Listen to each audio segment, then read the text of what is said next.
Ehi ragazzi, benvenuti ad un altro video del nostro canale dedicato al Napoli. Prima di iniziare, non dimenticate di lasciare un like per sostenere il nostro lavoro e di iscrivervi al canale per non perdere nessun aggiornamento sul Napoli e sul mondo del calcio. Ora mettiamoci al lavoro. Oggi abbiamo notizie interessanti su Victor Osimhen e sul futuro della stella nigeriana.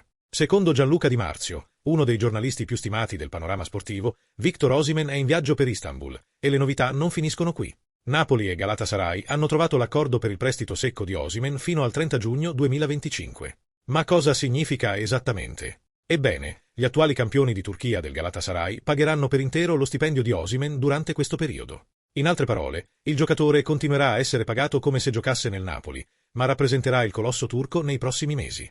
Inoltre, il Napoli ha un'opzione strategica in questo affare. Se il club non riuscisse a vendere Osimhen entro giugno 2025, il contratto del giocatore con il Napoli potrebbe essere rinnovato automaticamente fino al 2027. E secondo Di Marzio, questo rinnovo manterrebbe invariato l'attuale ingaggio di Osimhen e la clausola rescissoria verrebbe ridotta a 80 milioni euro rispetto ai 150 milioni precedentemente previsti. Questa è una mossa piuttosto interessante da parte del Napoli. Se da un lato il club partenopeo si assicura di non perdere del tutto il controllo su Osimhen, dall'altro è segno che sta facendo una scommessa strategica per valutare il mercato e il rendimento del giocatore al Galatasaray prima di arrivare alla finale. Decisione. Il Galatasaray, con la sua grande struttura e le ambizioni di Champions League, sarà un ottimo scenario in cui Osimhen potrà mettersi alla prova ad un livello superiore. Riuscirà il nigeriano a distinguersi in Turchia e ad aiutare il Galatasaray nelle sue campagne nazionali ed europee? Solo il tempo lo dirà.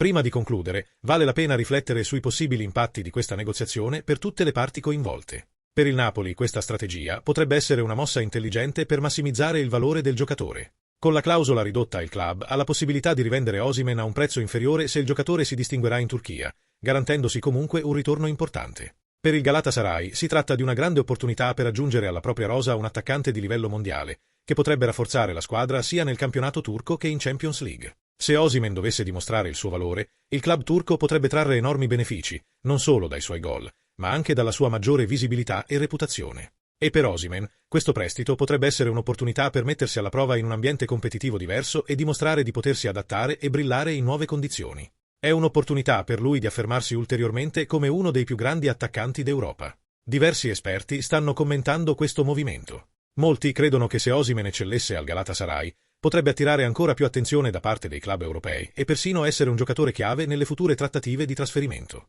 Inoltre, la possibilità di rinnovo automatico con clausola ridotta fino al 2027 offre sicurezza al Napoli qualora il mercato non favorisse il club nei prossimi anni. Ciò garantisce anche stabilità nella squadra, che può essere cruciale per la pianificazione a lungo termine. Monitoreremo attentamente come si svolgerà questo trasferimento e come Osimhen si adatterà alla nuova sfida. Le aspettative sono alte e ciò che accadrà nei prossimi mesi potrebbe definire il futuro di molte persone coinvolte. Allora, tifosi del Napoli, cosa ne pensate di queste mosse e delle possibili ricadute? Non dimenticare di condividere le tue opinioni nei commenti qui sotto. Siamo curiosi di sapere cosa pensi del futuro di Victor Osimhen e come se la caverà al Galatasaray. Non dimenticate di mettere mi piace al video, iscrivervi al canale e attivare la campanella delle notifiche per non perdere nessun aggiornamento sul Napoli e molto altro. Se ti è piaciuta la nostra analisi, condividila con i tuoi amici così anche loro potranno rimanere aggiornati su tutto ciò che accade nel mondo del calcio. Grazie mille per la visione e alla prossima volta. Forza Napoli!